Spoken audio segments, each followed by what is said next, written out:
So this is not scripted at all by any means. I'm just kind of rambling, but bear with me. So I'm by no means an advanced or super amazing lifter, but from the almost 6 years that I've been lifting at the date of this video, I've noticed that many beginner lifters or even some intermediate lifters, including myself, and I've been a culprit of this, right? And the problem is that many of these lifters might be just following how somebody else's lift looks like, right? How they lift in terms of squat, bench, deadlift, and all the variations, and just copying how others lift, especially stronger people, right? Copying how strong bodybuilders or powerlifters lift without really thinking about how they lift, right? What are their strengths and weaknesses? How are they built, right? I think as a beginner, it's okay to do that, right? It's okay to just learn the basics, but as you become more experienced in lifting a certain way still might work, right? But it might not be the most optimal way for you to lift. And I'm pretty sure most of you want to lift in the most optimal or the easiest or the best way possible for you, right? Whether it's more weight, trying to get yourself into better shape. And this also applies to the frequency of your lifting for just in general, right? But also in terms of your body parts, right? For example, someone could bench once or twice a week and they can get to 400-pound bench and they might only weigh like 225, right? But somebody else could be benching twice a week and they weigh 225 and they can't get past 2 plates. Well, it's not that you're benching incorrectly. It's just that you might need a different level of stimulation, right? You might need to bench more, right? And that person might be benching with a super narrow grip, right? And that has worked for that person, but maybe changing it up by widening the grip will make the pec muscles stronger, more activated, and that can bring their bench from 2 plates easily to 285. So let me give a personal example. I've been squatting low bar for the last 3 to 4 years, and my stance is more moderate, right? I think slightly outside of shoulder width. And the problem with my squat, even with high bar squats, but especially low bar squats, is that I'm unable to really use my legs as much as I want to.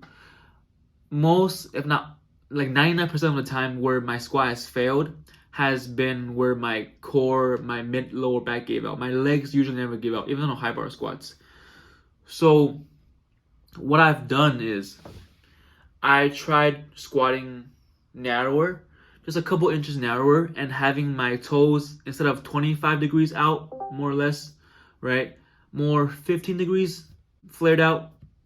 So I'm trying to activate my quads more, right, making the lift more focused on quads so I can actually drive my legs. And also trying to put some weights, like 2.5 pound weights, under my heels and wearing my squat shoes for my variations. Like for high bar squats, I also have about the same stance width as low bar, maybe a bit narrower, but to get the most out of my high bar squat variation, I am really narrowing it down, the stance, and putting those weights under my heel with squat shoes, right? And I'm actually able to lift a few more reps, like 2 to 3 more reps on the last set, which is my AMRAP set. And this works because I'm able to recruit more of my quad muscles. So when my squat does still eventually turn into a good morning, my legs have been doing more of the work in the first beginning few reps. My legs is doing more of the work in the first 5 reps, for example, and then eventually my lower back takes over, and then I can squeeze out a few more reps. So really trying to fix the fact that I have a good morning squat by using more of my legs, which is more of what I want out of a squat, right? But also my other goal is to just lift more, right? And this has worked for my high bar squat and my low bar squat. Just narrowing my stance and getting my toes in a bit more, not too much, not toes forward completely, and that has worked for me, right? I seem to be able to lift more and feel my legs being used actually in squat, right? but I have a pretty long torso and average length legs compared to my height. I'm 6 feet tall.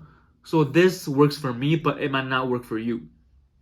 Right? Maybe you've been squatting pretty narrow, and maybe opening up wider might work for you, especially if you have long femurs.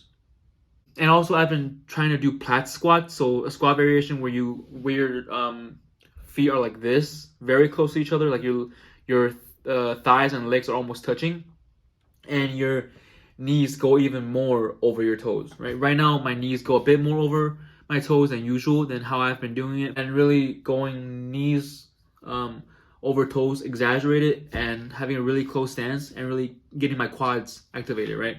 And that has, I think, worked for me. I only tried it once, right? So really, my main point is what you're doing right now might seem to be working, right? Or it might not be working so well. Maybe if you can adjust it based on how you are built, your weaknesses, and just trying to think critically about what you're doing, right? You're going to the gym, you're spending an hour and a half, 2 hours, 3, 4, 5, 6 times a week. And for many of you, you're trying to get stronger, right? So to get stronger, sometimes you just can't just follow a cookie cutter program. You might need a program where you can adjust to your main lifts and or your accessories, your variations, right? Being able to customize it, but still following a structure, which is like the program I'm doing called Stronger by Science Strength Program, 5 times a week, reps to failure. But when you get more advanced enough, or even if you're not super advanced, you can hire a coach or create your own program, and that really adjusts to how you are, right? Because as a beginner, you can do almost anything and it will work.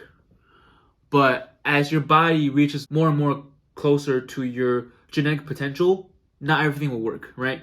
Kind of your pool of the things that will work will get smaller and smaller. And it's up to you as an intelligent lifter to kind of pick out of the pool of your, of your lifts and your different variations and your different frequencies and adjust to how it works for you, right? Following a powerlifter that can squat 800 pounds and deadlift 1,000 pounds, some of the tips can apply to everything, right? Like some deadlift tips, like pulling the slack out of the bar, that's almost universal, right? But some other things might not be universal, and it's up to you as your own kind of coach to tell yourself what to do for you. So I kind of rambled there, but that's basically my thoughts. Hope this helped you guys. Again, I'm by no means an expert, so thanks for watching, guys, and I hope this helped. And check out my my training log videos on my current program. Thanks. Peace.